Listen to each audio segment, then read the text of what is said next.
In the heart of 15th century Italy, when city-states fought endlessly for power and the church wove its intricate webs of politics, there rose one of the most feared and respected dynasties of them all, the Visconti of Ravenna.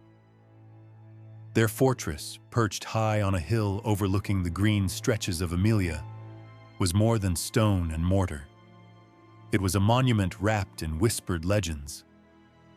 At taverns and market stalls, peasants traded hushed stories of dark rituals, of screams carried by the wind at night, and of a noble family whose name stirred both awe and terror. It was within this fortress, on a storm-lashed night in 1445, that Lady Elisabetta Visconti was born. As lightning tore the sky and thunder rolled like a divine omen, the child's arrival was marked by tragedy. Her mother, Caterina de' Medici, died in childbirth under mysterious circumstances. Some whispered that the infant had stolen her mother's very life force with her first breath. From the beginning, Elisabetta's presence was unsettling. Her eyes were a piercing, icy blue, too sharp, too knowing for a newborn. Anyone who looked into them felt as though she could pierce straight into their soul. Her father, Count Alessandro Visconti, was no stranger to cruelty. A man who had carved his power through betrayal, arranged marriages, and the occasional well-placed murder, he recognized something dangerous in his daughter. Instead of fear, he saw potential. Elisabetta's childhood was shaped by the shadows. She followed her father closely, watching, learning, absorbing the truth that power was not inherited. It was taken, and it was kept only by cunning and cruelty. When she was only 8 years old, her true nature revealed itself for the first time. During a feast at the castle, a young page spilled wine across her silk gown. He stammered apologies, his face pale with fear. Elisabetta only smiled sweetly, leaned close and whispered something into his ear. No one knows what she said. But that very night, the boy was found dead in the stables. Officially, he had fallen and cracked his skull. Yet the older servants knew something was wrong. There was no blood, no evidence of the fall that should have killed him. Count Alessandro did not scold her. He did not grieve. Instead, he saw promise. He resolved that his daughter would be trained by the finest minds in Europe, scholars, philosophers, alchemists, and men who carried the darkest secrets of forgotten orders. Her first teacher was Maestro Dionisio, a Greek scholar who had fled Constantinople after the fall of the Byzantine Empire. In his lessons, Elisabetta learned not just Latin and Greek, but the art of rhetoric, the subtle craft of bending words into weapons. She displayed an uncanny ability to read emotions, as if she could sense weaknesses buried in the human mind.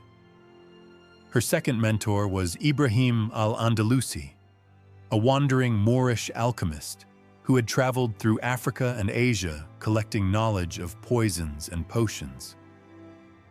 In a hidden laboratory beneath the castle, he showed her how to draw death from the petals of flowers, how to distill venom from ordinary herbs. She learned faster than he could teach. Soon she was crafting toxins of her own, substances that killed without leaving a trace. But the third teacher was the most dangerous of all, Sir Godwin de Montfort, a former Templar knight who had once fought in the Crusades. From him, Elisabetta inherited secrets born in the blood and dust of the Holy Land. He taught her methods of psychological torture, how to break a mind without leaving a single scar. He whispered of rituals said to bend reality itself, practices that blurred the line between man and demon. Elisabetta thrived. She excelled, but beyond all her studies, her obsession was human anatomy. In a hidden chamber, she dissected prisoners, condemned men who had been dragged from their cells for her experiments. With surgical precision, she mapped the relationship between pain and the human body, turning agony into a twisted form of art. Her journals, written in delicate, elegant script, described each scream, each convulsion, with chilling clarity. In the dungeons, she kept living collections of predators, venomous spiders, exotic snakes, scorpions that shimmered like obsidian.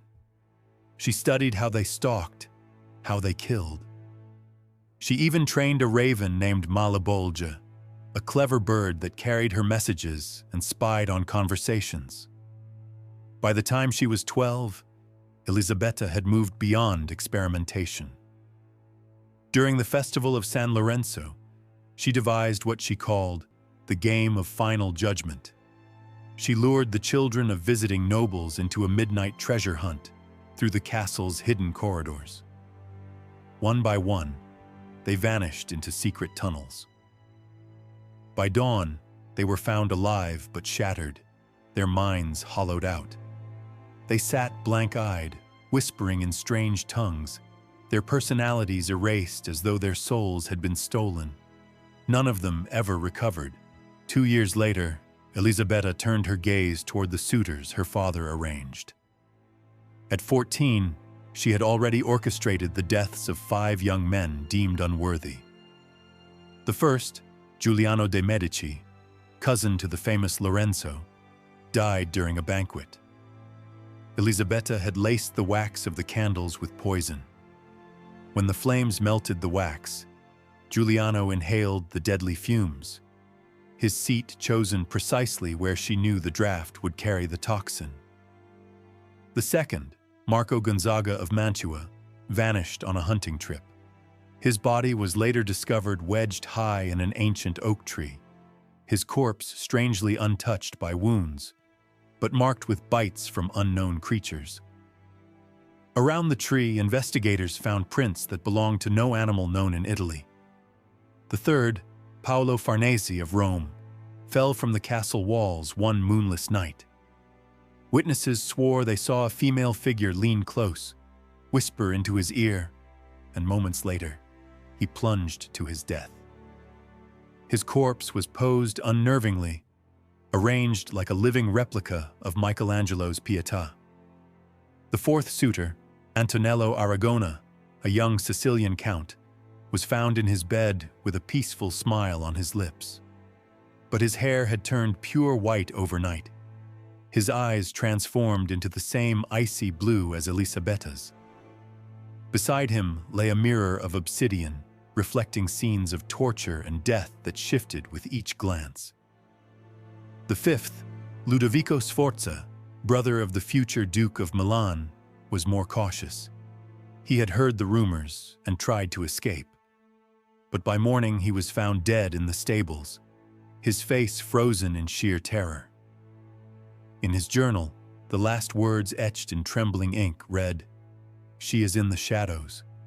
She is in the air I breathe. She is in my dreams. The devil wears the eyes of a virgin and the voice of an angel." By then, Elisabetta was no longer a child.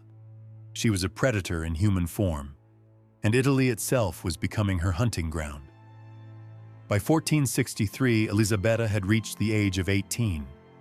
Her father, Count Alessandro, now planned the most important alliance of his career, her marriage to Lord Ferdinando Orsini, heir to one of the most powerful families in Rome. For the Visconti, this union promised influence at the highest level, direct access to the Vatican and its immense wealth. Ferdinando was no ordinary noble. At 28, he was a battle-hardened veteran of the wars against the Turks. His scarred face bore witness to his courage. His dark eyes spoke of discipline and honor. When he first laid eyes on Elisabetta, he was struck by her ethereal beauty. Her hair the color of ripened wheat, her skin pale as porcelain, her smile a veil for the secrets lurking behind her gaze.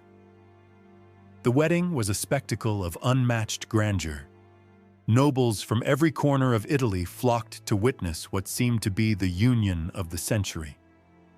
The ceremony took place in the castle chapel, its walls adorned with religious frescoes. Yet some guests swore they saw sweat drip from the painted faces of saints, as though the very walls recoiled in fear. That night marked the beginning of Ferdinando's descent into hell. Elisabetta twisted the sanctity of the marital bed into a ritual of domination. With techniques she had learned from her masters, she bent the will of the once proud warrior, reshaping him into a trembling puppet.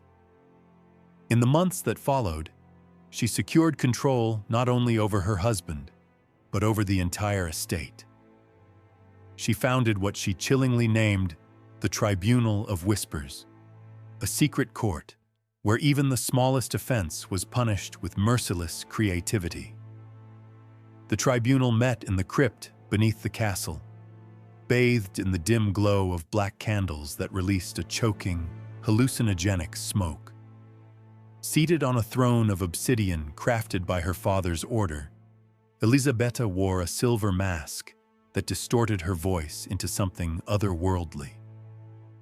Around her stood hooded judges whose identities no one knew. Some said they were demons she had summoned. Others believed they were the restless ghosts of her first victims. A farmer accused of stealing a chicken was forced to live for a month in a cage suspended high from the castle walls, fed only on scraps dropped by carrion birds. By the end, he believed himself to be a chicken, clucking and pecking at invisible grain. A maid caught eavesdropping was sentenced to sew her own lips shut with golden thread. Elisabetta had laced the thread with a powder that caused auditory hallucinations. For the rest of her life, the woman heard endless whispers of other people's secrets, but she could never repeat them. A stable boy named Tommaso, guilty of lingering glances at his mistress, suffered one of her most infamous punishments. Elisabetta ordered all the horses replaced with lifelike statues of wax. For months, Tommaso tended to these wax creatures, feeding, grooming, and talking to them as if they were alive, while the rest of the household pretended nothing was amiss. When he finally realized the truth, his sanity shattered. From that day forward, he lived convinced he himself was a wax figure brought to life. But the cruelest torment was reserved for her husband, Lord Ferdinando. Through a mix of rare drugs and psychological games, Elisabetta convinced him that he was slowly losing his mind. Each night, while he lay drugged into half-conscious sleep, her servants moved silently through his chamber. Furniture shifted by inches. Paintings were replaced with almost identical versions, except for small, horrific details. Serene landscapes became scenes of violent storms. The eyes of saints turned into masks of agony. His clothes were swapped for garments slightly tighter or looser, so that each morning nothing fit quite right. Hidden mirrors in the walls showed him ghostly reflections that moved on their own. Secret passageways carried disembodied whispers that called his name in the dark. Slowly, Ferdinando's reality unraveled. Elisabetta's masterpiece came one stormy night. She placed a dagger smeared with pig's blood into his hand, then led him into a chamber where a 6-year-old orphan, Pietro, lay drugged into a death-like sleep. Around the child, she scattered animal entrails to complete the illusion. When Ferdinando awoke, he was confronted with the murder he believed he had committed in madness. Though Pietro lived, hidden away and later adopted, Ferdinando never knew the truth. Haunted by guilt, he begged Elisabetta each night to chain him to the bed so he could harm no one else. She agreed, feigning mercy, and made him shackle himself before kissing the irons as if they were sacred relics. With her husband utterly broken, Elisabetta expanded her dominion far beyond Ravenna. She built a vast underground network of spies, extortionists, and assassins, Her organization resembled a twisted parody of a holy order. At its head, she styled herself the Madonna Nera, the Black Madonna. Her lieutenants were the 12 apostles of pain, each master of some perverse art. There was Master Poison, a defrocked monk who brewed lethal tinctures. Sister Silence, a former abbess turned mistress of quiet murder. The Confessor, a priest who traded sacred secrets for gold. Every member wore a black stone ring that changed color when danger loomed. In clandestine meetings, they donned masks carved with the distorted faces of saints.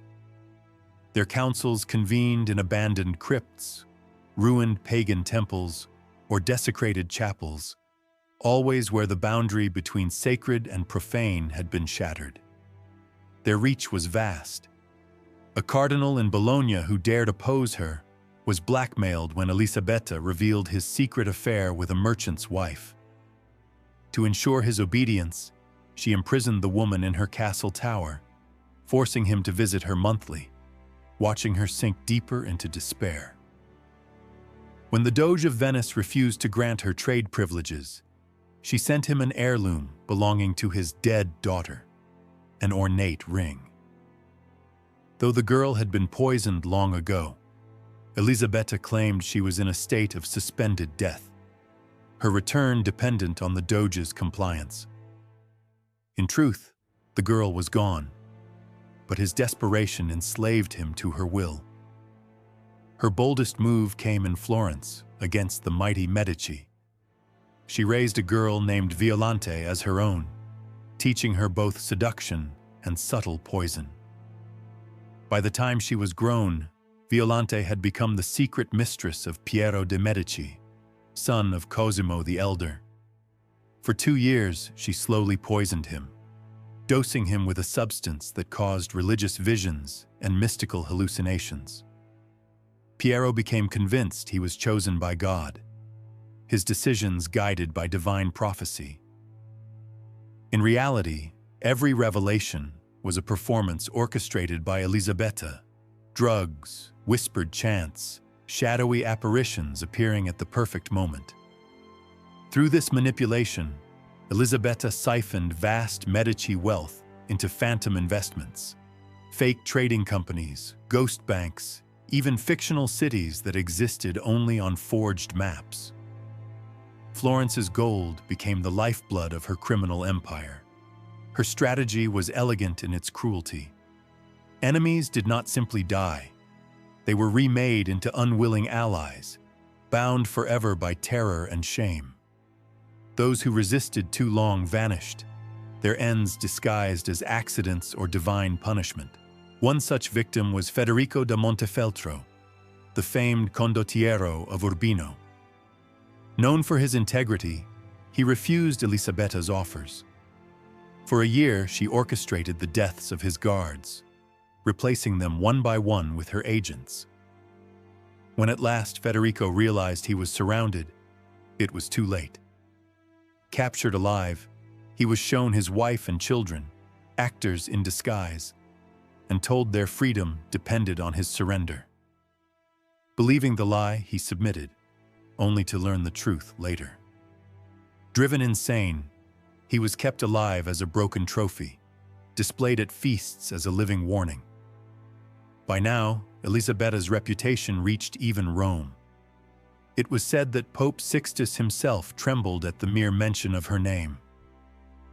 Elisabetta's infamy spread across Italy like wildfire. She had grown too bold, too powerful. Her enemies were many, yet none dared face her openly, until she struck at the heart of Rome itself. In 1470, at the age of 25, she committed the act that would begin her downfall. During a solemn ceremony at St. Peter's, she arranged the death of Pope Sixtus IV's beloved nephew, Lorenzo.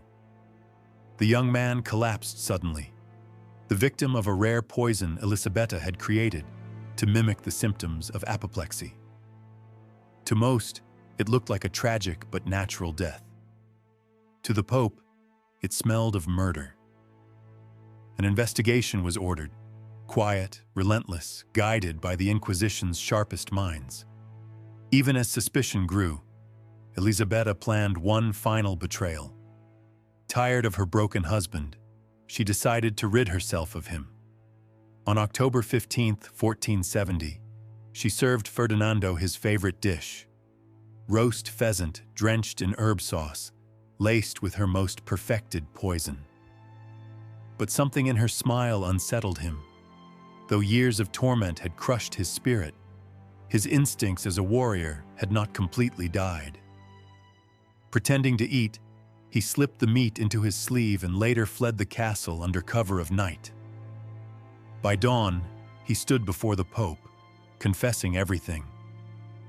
For 3 days and nights, Ferdinando poured out his soul, describing the tribunal of whispers, the false miracles, the network of spies and assassins.